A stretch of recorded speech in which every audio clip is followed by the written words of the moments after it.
નમસ્કાર વિદ્યાર્થી મિત્રો, મારી YouTube ચેનલ ફિલોસોફી ગુરુમાં આપ સૌ વિદ્યાર્થીનું હાર્દિક સ્વાગત કરું છું.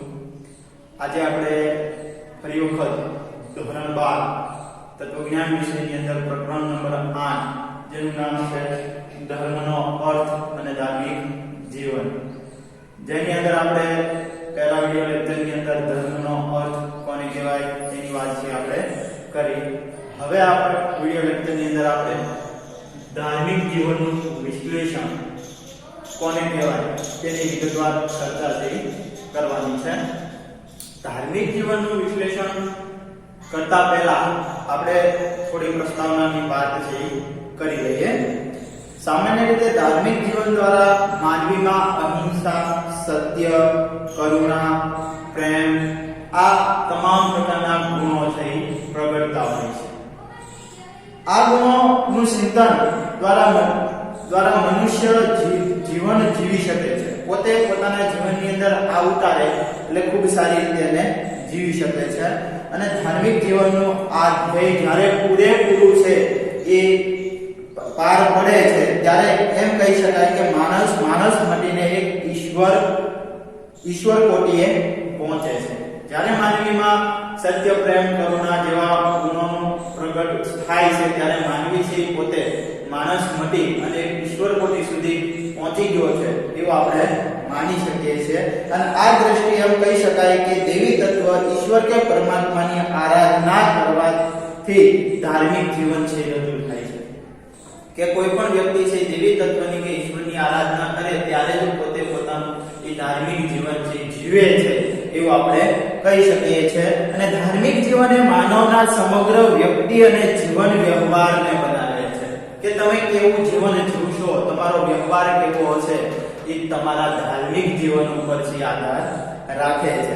અને માણસના સમગ્ર વ્યક્તિત્વને સમજવા માટે માનવીના વિચારો, લાગણીઓ અને કર્મો આ ત્રણ પાસાઓને સમજવા જરૂરી છે.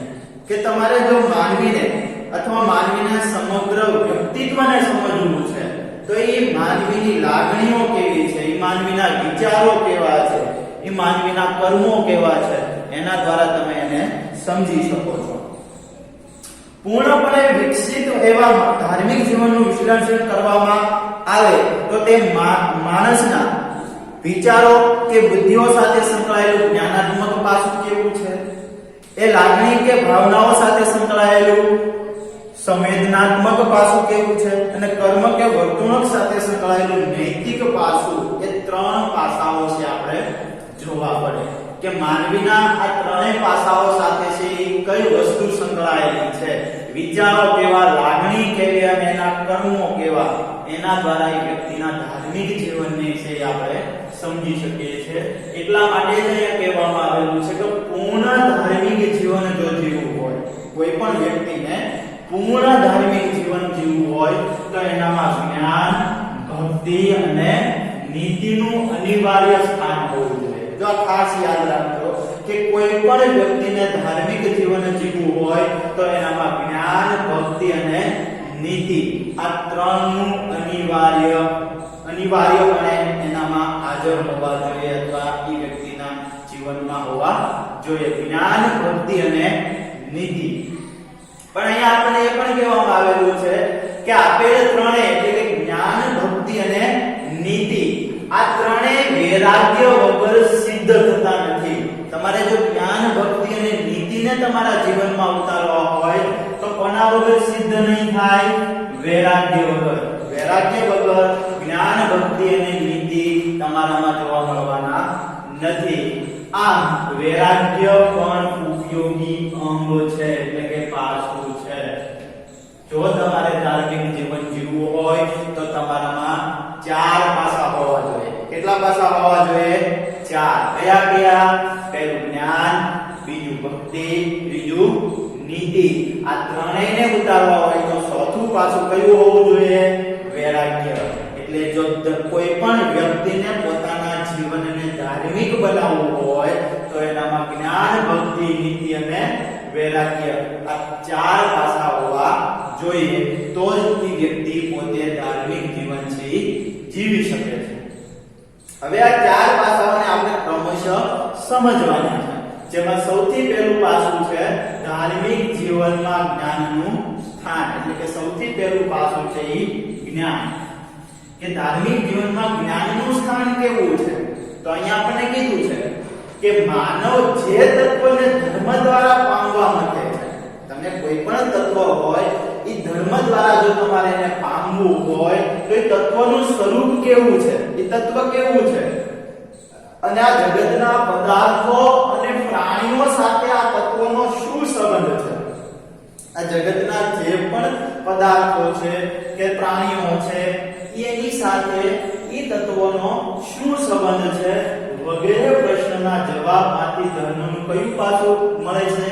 જ્ઞાનાત્મક પાસું મળશે કે આ કોઈ તત્વ છે, એ તત્વનો આપણી સાથે શું સંબંધ છે, એ તત્વનો આ પ્રાણીઓ સાથે શું સંબંધ છે, એ જે અદ્રશ્ય તત્વ છે એનો આ વિશ્વ એટલે કે આ જગત સાથે શું સંબંધ છે, એવા પ્રશ્નો આપણા મનની અંદર થશે અને એનો જવાબ જ્યારે આપણને મળે છે ત્યારે આપણામાં કયું પાસું જોવા મળશે? જ્ઞાનાત્મક પાસું જોવા મળશે કે તમે એ તત્વને સમજવા માટે પ્રયત્ન કરો છો, એ તત્વને પામવા માટે કોઈ મહેનત કરો છો, તો એના થકી તમને જો કોઈ જ્ઞાન મળતું હોય તો એ ધર્મનું જ્ઞાનાત્મક પાસું છે, કે ધર્મનું તમને જ્ઞાન પ્રાપ્ત થાય છે. અને ધર્મનું જ્ઞાન તમને ક્યારે પ્રાપ્ત થશે? તો કે તમે આ જગત સાથે તત્વોનો સંબંધ શું છે, આ જગતના પ્રાણીઓ સાથે, આ જગતના જીવો સાથે આ તત્વોનો સંબંધ શું છે, એવા જો તમારા મનમાં પ્રશ્ન ઉભા થતા હોય ત્યારે જ તમારામાં ધાર્મિક જીવનનું જ્ઞાનાત્મક પાસું છે જોવા મળશે. પરમ તત્વનું સ્વરૂપ અને તેના જીવ અને જગત સાથેના સંબંધનું નિરૂપણ. પરમ તત્વ એટલે કોણ? ઈશ્વર.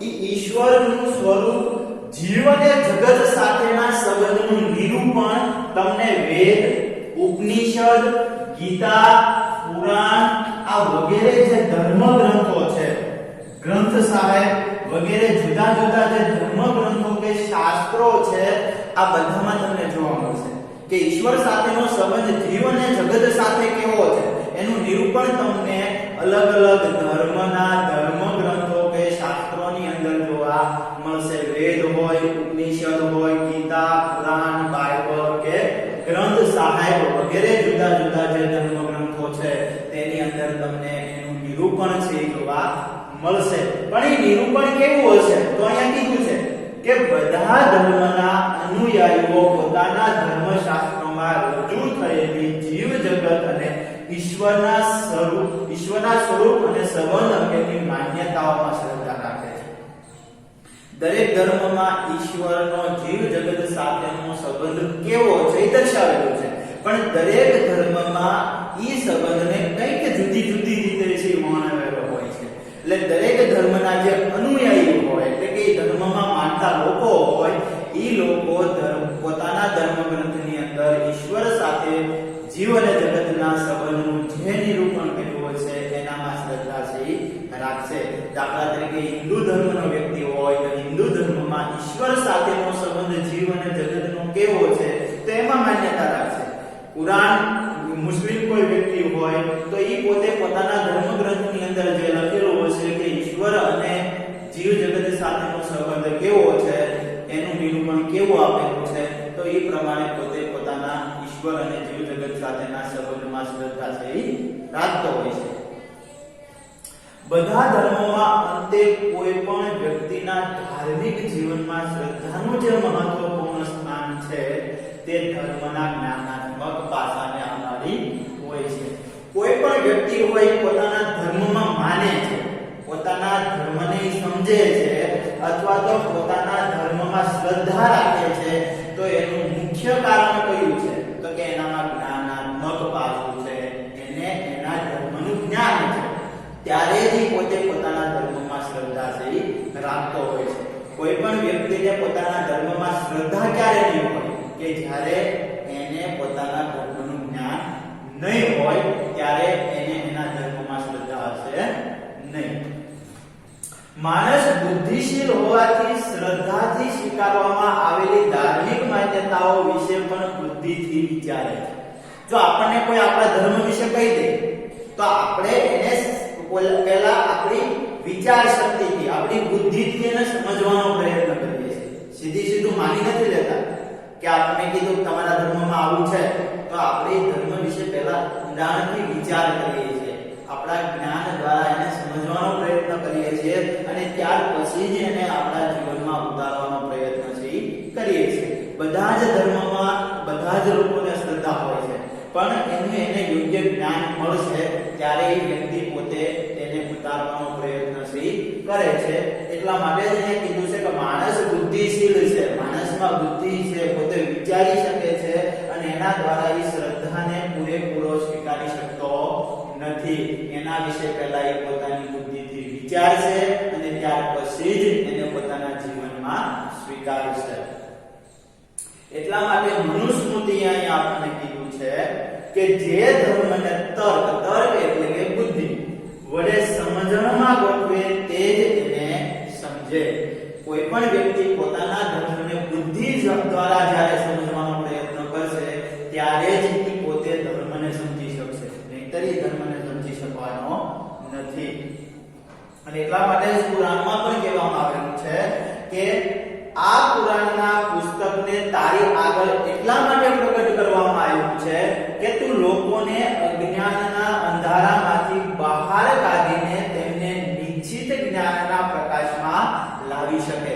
એ કુરાન તમારા માટે તમારા સામે એટલા માટે પ્રગટ કર્યું છે કે તમે જે અજ્ઞાન રૂપી અંધકારમાં છો એનાથી તમે બહાર નીકળી અને જ્ઞાનના રસ્તે ચાલો. એટલા માટે તમારી સામે કુરાન રાખવામાં આવેલું છે. અમે લોકો પાસે એવો જ પયગંબર મોકલ્યો છે, એટલે કે એવો જ વ્યક્તિ કે એવો જ જ્ઞાની વ્યક્તિ મોકલ્યો છે કે જે લોકોને બુદ્ધિમાં ઉતરે, એટલે કે વ્યક્તિને જે સમજાય એ રીતે પોતે એમની જ ભાષામાં તેમને સંબોધે, એમની જ જે ભાષા છે સરળતાથી એને સમજાવવાનો પ્રયત્ન કરે કે ધર્મ શું છે, ધર્મને કઈ રીતે અપનાવવો જોઈએ. આ તમામ બાબતો ને આ કુરાનની અંદર લખવામાં આવેલું છે અને એનું જ્ઞાન લોકો સુધી સાદી ભાષામાં, સરળ ભાષામાં પહોંચે. એટલા માટે જ એ વ્યક્તિ કુરાનની અંદર કહેવામાં આવેલું છે કે એક એવો જ પયગંબર તમારી સમક્ષ મોકલ્યો છે કે જેના દ્વારા તમે એને સારી રીતે સમજી શકો. અને એટલા માટે જ કહેવામાં આવેલું છે કે ધાર્મિક શ્રદ્ધાને બુદ્ધિગમ્ય માનવના પ્રાર્થના રૂપી ધાર્મિક જીવનને જો તમારે સારી રીતે સમજવું હોય તો એ કથા શ્રવણ દ્વારા અથવા તો કથા શ્રવણ દ્વારા, શાસ્ત્રાભ્યાસ, જ્ઞાન ગોષ્ઠી વગેરે દ્વારા તમે સારી રીતે સમજી શકો છો. જો તમને કથા શ્રવણ દ્વારા જ્ઞાનનું મહત્વ સમજાવવામાં આવતું હોય, જ્ઞાન પીરસવામાં આવતું હોય, જ્ઞાન ગોષ્ઠી દ્વારા જ્ઞાન પીરસવામાં આવતું હોય, એના દ્વારા તમારામાં જ્ઞાનાત્મક ભાષાને ઉજાગર કરવાનો પ્રયત્ન કરવામાં આવે છે. આ રીતે ધર્મનું સૌથી પહેલું પાસું છે ધાર્મિક જીવનમાં જ્ઞાનનું મહત્વ શું છે એને આપણે અહીંયા સમજ્યા. ધાર્મિક જીવનના વિશ્લેષણમાં બીજું પાસું છે ધાર્મિક જીવનમાં ભક્તિનું સ્થાન શું છે. ભક્તિ વિશે સમજવાનું. તો અહીંયા કીધું છે કે માણસ ધાર્મિક જીવન દ્વારા જે પરમ તત્વને પામવા ઈચ્છે છે તેના પ્રત્યે તેને અપાર સ્નેહ હોવો જરૂરી છે. કે તમે કોઈ પરમ તત્વને એટલે કે ઈશ્વરને જ્યારે પામવાનો પ્રયત્ન કરો છો ત્યારે તમારે ઈશ્વર પ્રત્યે છે અપાર પ્રેમ રાખવો જોઈએ, સ્નેહ રાખવો જોઈએ, તો જ તમે ઈશ્વરને પામી શકો છો. કારણ કે કોઈ વસ્તુની પ્રાપ્તિ કે વસ્તુ પ્રત્યેના સાચા અને ઊંડા સ્નેહ વગર સંભવતું નથી. દાખલા તરીકે તમે એવું વિચારો છો કે મારે ખૂબ સારી રીતે ભણી અને સારી નોકરી મેળવવી છે, તો તમે એનો ઊંડાણપૂર્વક પહેલા અભ્યાસ કરશો, એના વિશે જાણશો અને એના પ્રત્યે તમને સ્નેહ હશે કે આ વસ્તુ મારે મેળવવી જ છે, ત્યારે તમને પ્રાપ્ત થશે. ત્યાં સુધી પ્રાપ્ત થવાનું નથી. એટલા માટે જ અહીંયા કીધું છે કે જ્યારે તમારે પરમ તત્વને પામવું છે તો એના પ્રત્યે તમારે ઊંડાણપૂર્વક સ્નેહ રાખવો જોઈએ, સાચા અર્થમાં પ્રેમ રાખવો જોઈએ, તો જ તમે એને ઈશ્વરને પામી શકો છો. એટલે જ અહીંયા આપણને કીધું છે કે સ્નેહનું બીજું નામ જો કોઈ હોય તો એ શું છે? ભક્તિ. સ્નેહનું બીજું નામ શું છે? ભક્તિ. અને તે જ કુરાનમાં પણ લખ્યું છે કે પોતાના પાલન કરતા અલ્લાહનું નામ સ્મરણ કરો અને અન્ય સર્વ વસ્તુઓના મોહ છોડી એનામાં જ તમારું સિદ્ધ છે બોલવો સિદ્ધ એટલે કે તમારો આત્મા કે તમારો જે પાલન કરતા છે આ જગતનો પાલન કરતા જો કોઈ હોય તો ઈશ્વર છે એટલે જ એને કીધું છે કે પોતાના પાલન કરતા અલ્લાહનું નામ સ્મરણ કરો એના વિશે જ તમે વિચારો બીજું તમામ પ્રકારની જે મોહ માયા છે એને છોડી દો એના વિશે આપણે વિચારવાનું નથી એવું જ કંઈક અહીંયા બાઇબલમાં પણ લખ્યું છે કે નિરંતર પ્રાર્થના કરતા રહો બાઇબલ શું કહે છે કે તમે નિરંતર હંમેશા દરરોજ પ્રાર્થના છે કરતા રહો તો જ તમે ઈશ્વરની પ્રાપ્તિ છે થશે ગાંધીજી પણ એવું કહે છે કે પ્રાર્થના એ દરેક ધર્મનું અવિભાજ્ય અંગ છે દરેક ધર્મનું જો કોઈ અવિભાજ્ય એટલે કે મહત્વપૂર્ણ અંગ હોય તો એ પ્રાર્થના છે અને એના દ્વારા જ તમે ધર્મને છે પામી શકો છો અને તેથી એ દરેક મનુષ્ય અને સમાજના જીવનનું પણ અવિભાજ્ય અંગ છે હોવું જોઈએ દરેક માણસનો અવિભાજ્ય અંગ પ્રાર્થના દરેક સમાજનો અવિભાજ્ય અંગ છે પ્રાર્થના હોવું જોઈએ એના દ્વારા જ તમે ઈશ્વરની પ્રાપ્તિ છે કરી શકો છો એવું ગાંધીજી લખે છે અને એટલા માટે જ તે દરેક માણસનું જીવન છે પ્રાર્થનામય અને ઈશ્વરમય છે હોવું જોઈએ કે તમે પ્રાર્થના દ્વારા ઈશ્વરની પ્રાપ્તિ છે કરી શકો છો ભક્તિ જો પ્રાર્થના એટલે કે ભક્તિ દ્વારા જ તમે ઈશ્વરને છે પામી શકો છો એટલે પ્રાર્થનાને આપણે સામાન્ય રીતે ભક્તિ તરીકે પણ ઓળખી શકીએ અથવા તો ભક્તિને તમે સામાન્યતઃ પ્રાર્થના તરીકે પણ ઓળખી શકો ધાર્મિક જીવનના વિશ્લેષણમાં ત્રીજું પાસું છે ધાર્મિક જીવનમાં નીતિનું સ્થાન શું છે નીતિ એટલે કે આપણું ચારિત્ર કેવું છે આપણા કર્મો કેવા છે એના આધારે પણ આપણે ધાર્મિક જીવન કઈ રીતે જીવીએ એ નક્કી થતું હોય છે ધાર્મિક માણસ એકલો જ્ઞાની કે ભક્ત હોય તે પર્યાપ્ત નથી જે ધાર્મિક જે વ્યક્તિ છે એ પોતે ધર્મને અનુલક્ષીને જીવન જીવતો હોય તો એ માત્ર જ્ઞાની કે ભક્ત હોય એટલું સીમિત નથી ઘણા બધા લોકો જ્ઞાની હોય ખૂબ જ સારી ભક્તિ કરતા હોય પણ એની નીતિ કેવી હોય ખરાબ હોય નીતિ એટલે કે એના કર્મ એનું ચારિત્ર કેવું હોય છે ખરાબ હોય છે તો એ વ્યક્તિને ધાર્મિક વ્યક્તિ ગણાય નહીં એટલે જે કીધું છે કે તે પરોપકારી અને સદાચારી હોવો જોઈએ કેવો હોવો જોઈએ પરોપકારી અને સદાચારી એટલે ભાગવતમાં પણ કીધું છે કે સર્વ પ્રાણીઓમાં અંતર્યામી રૂપે વાસ કરી રહેલો જે હું સર્વ પ્રાણી એટલે માણસ પણ એક પ્રાણી છે તો ઈ દરેકની અંદર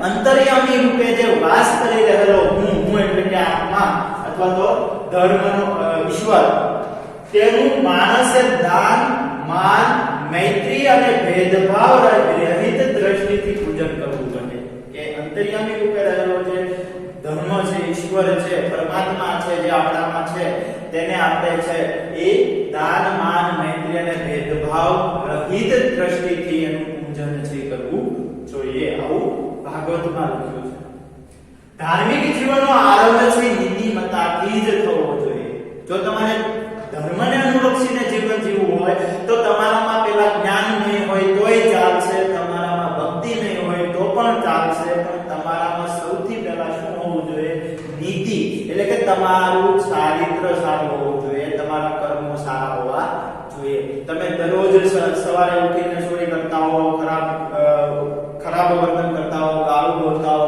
અને પછી રાત્રે સવારે પૂજા અર્ચના કરો તો ઈ ધાર્મિક જીવનનું કઈ મહત્વ છે નહીં એટલે ધાર્મિક જીવનનો આરંભ જ નીતિમત્તાથી થાય છે કર્મથી થાય છે એટલે બાઇબલમાં પણ કીધું છે કે જે માણસ પોતાની નજર સમક્ષ દેખાતા બાંધવો એટલે કે આ જે આખું જગત ઈશ્વર કે જે આપણા ભાઈબંધો અથવા આપણા મિત્રો અથવા તો આપણા માતા પિતા અથવા આપણી સમક્ષ રહેલો જે પણ જીવ છે તેના પ્રત્યે જો આપણે પ્રેમ રાખી શકતા નથી એને જો આપણે સારી રીતે રાખી શકતા નથી તો અપ્રત્યક્ષ ઈશ્વર પ્રત્યે આપણે કેવી રીતે પ્રેમ રાખશું કે જે ઈશ્વર આપણને દેખાતો જ નથી એની પ્રત્યે આપણે કઈ રીતે પ્રેમ ભાવ છે રાખી શકશું સામાજિક દ્રષ્ટિએ જોતા નીતિ કે સદાચાર એ ધર્મનું સૌથી મહત્વપૂર્ણ પાસું છે સામાજિક દ્રષ્ટિએ જોઈએ તો ધર્મનું જો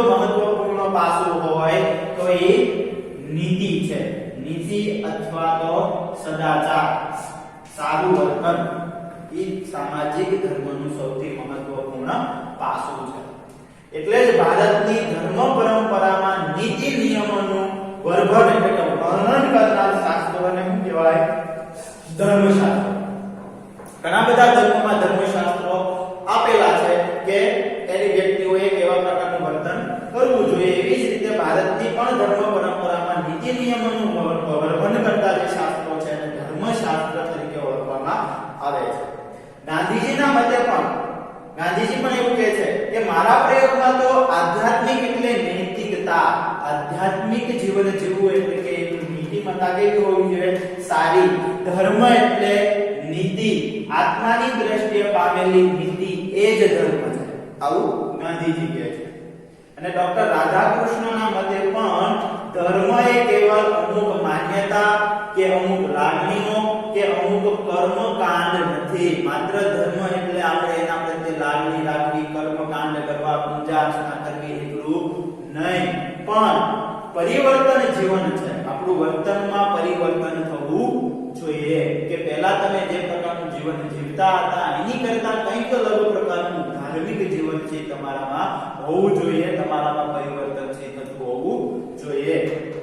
માણસની ધાર્મિકતાની પરીક્ષા તેની બૌદ્ધિક માન્યતાઓથી આપી શકાય નહીં, પણ તેના ચારિત્ર અને તેના વલણથી આપી શકાય. કે એનામાં પરિવર્તન થયું છે તો એ પરિવર્તન એના બુદ્ધિ દ્વારા માપી શકાતું નથી, એનું જ્ઞાન કેટલું છે એના દ્વારા માપી શકાતું નથી. પણ એ પરિવર્તન કઈ રીતે માપી શકાય? તો એ વ્યક્તિનું ચારિત્ર અને તેના વલણો કેવા છે, વર્તન કેવું છે, એનામાં કેવા પ્રકારના કર્મો છે, એના દ્વારા એને સારી રીતે આપણે સમજી શકીએ છીએ.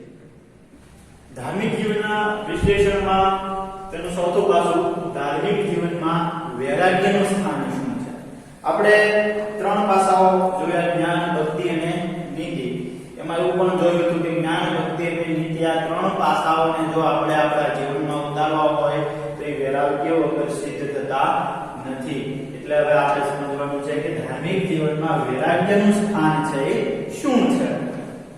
અહીં આપણને કીધું છે કે જ્ઞાન, ભક્તિ અને કર્મ. કર્મ એટલે કે નીતિ એ ધાર્મિક જીવનના આવશ્યક પાસા છે. આ ત્રણેયને સિદ્ધ કરવા માટે કઈ ત્રણ વસ્તુ? તો કે જ્ઞાન, ભક્તિ અને નીતિ. આ ત્રણેયને જો આપણે સિદ્ધ કરવા હોય તો ઇન્દ્રિય નિગ્રહ અને મનો નિગ્રહની જરૂર પડે તે સ્વાભાવિક છે. કઈ બે વસ્તુની જરૂર પડશે?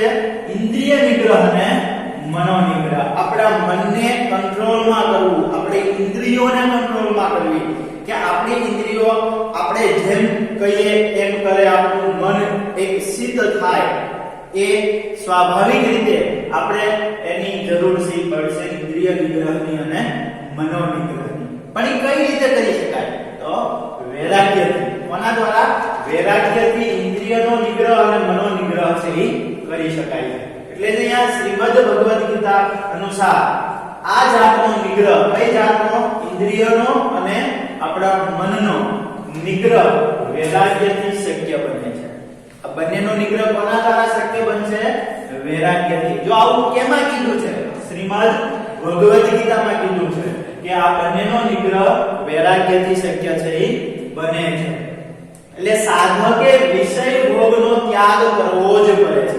સાધક એટલે કે જે વ્યક્તિને ધાર્મિક જીવન જીવવું છે એ વ્યક્તિને વિષય ભોગનો ત્યાગ કરવો પડે. એટલે કે મોહ માયા, આ તમામ જગતની જે મોહ માયા છે એનો ત્યાગ છે એ કરવો પડે છે.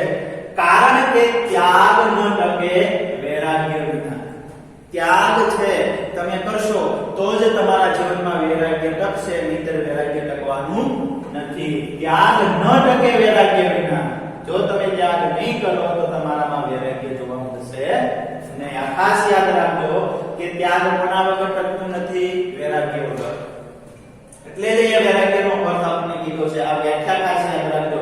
તમને પરીક્ષામાં વૈરાગ્ય વિશે પૂછે છે અને વૈરાગ્યની વ્યાખ્યા પણ પૂછે છે તો અહીંયા આપણને કીધું છે કે ઇન્દ્રિયોનો વિષયરૂપ વસ્તુઓમાં રાગ. રાગ એટલે આસક્તિ. આપણી જે ઇન્દ્રિયો છે, ઇન્દ્રિયોને કોઈ વિષય પ્રત્યે છે એ રાગ હોય, એને મેળવવાનો પ્રયત્ન હોય, અભાવ છે એ આપણામાં હોવો જોઈએ. કોઈ વિષય પ્રત્યે છે આપણો રાગ હોવો જોઈએ નહીં, એને મેળવવાનો પ્રયત્ન અથવા તો એની મોહ માયા આપણામાં હોવી જોઈએ નહીં. એટલે જ કીધું છે કે ઇન્દ્રિયોનો વિષયરૂપ વસ્તુઓમાં રાગ, એટલે કે આ શક્તિનો શું હોવો જોઈએ? અભાવ હોવો જોઈએ. અર્થાત અનાશક્તિ, કે એને મેળવવાનો પ્રયત્ન અથવા એ મેળવવાની મોહ માયા આપણામાં હોવી જોઈએ નહીં. પ્રત્યેક ધર્મમાં વૈરાગ્યને પોષક એવા તપ અને સંયમ પ્રધાન વ્રતોનો મહિમા સ્વીકારવામાં આવ્યો છે. દરેક ધર્મમાં કંઈક ને કંઈક અલગ પ્રકારના વ્રતો અથવા તો કંઈક અલગ પ્રકારના વૈરાગ્યને પોષક એવા તપો એ આપેલા હોય છે અને એનો સ્વીકાર છે ધર્મ કરતો હોય છે કે જેના દ્વારા તમે વૈરાગ્યને પામી શકો. ધાર્મિક જીવનમાં વ્યક્તિમાં જ્ઞાન, ભક્તિ અને સદાચાર, સદાચાર એટલે કે નીતિ, જો અહીંયા નીતિ એટલે કર્મ, નીતિ એટલે સદાચાર, નીતિ એટલે ચારિત્ર. આ ખાસ યાદ રાખજો, નીતિના ઘણા બધા પર્યાય શબ્દો છે. નીતિ એટલે કર્મ, નીતિ એટલે સદાચાર, નીતિ એટલે ચારિત્ર. એટલે જ્ઞાન, ભક્તિ અને સદાચાર અને વૈરાગ્ય ચાર અંગો પૂર્ણ વિકસેલા હોવા જોઈએ. કોઈ પણ ધાર્મિક વ્યક્તિમાં કેટલા અંગોનો વિકાસ થયેલો હોવો જોઈએ? ચાર અંગો. કયા કયા? જ્ઞાન, ભક્તિ, નીતિ અને વૈરાગ્ય. આ ચાર અંગો જેનામાં પૂર્ણપણે વિકસેલા હશે તે જ વ્યક્તિને ધાર્મિક વ્યક્તિ ગણી શકાય. એટલે જ ભક્ત કવિ નરસિંહ મહેતાએ પોતાનું એક ભજન વૈષ્ણવજન છે, એ ભજનમાં પણ એને વૈષ્ણવ એટલે કે વિષ્ણુ અને એની ભક્તિના આ ચારે ચાર લક્ષણોનો ઉલ્લેખ કરેલો છે. વૈષ્ણવજન જે ભજન છે નરસિંહ મહેતાનું, એની અંદર જ્ઞાન, ભક્તિ, નીતિ અને વૈરાગ્ય આ ચારે ચાર પાસાઓનું વર્ણન આ ભજનની અંદર નરસિંહ મહેતાએ છે કરેલું છે. એટલે આ રીતે કોઈ પણ ધાર્મિક વ્યક્તિ અથવા જે ધાર્મિક ધર્મને અનુલક્ષીને જીવન જીવતો હોય એનામાં ચાર પાસાઓ અવશ્યપણે હોવા જોઈએ. પહેલું જ્ઞાન, બીજું ભક્તિ, ત્રીજું નીતિ અને ચોથું વૈરાગ્ય. આ ચાર વગર કોઈ પણ વ્યક્તિ ધાર્મિક જીવન જીવી શકતો નથી.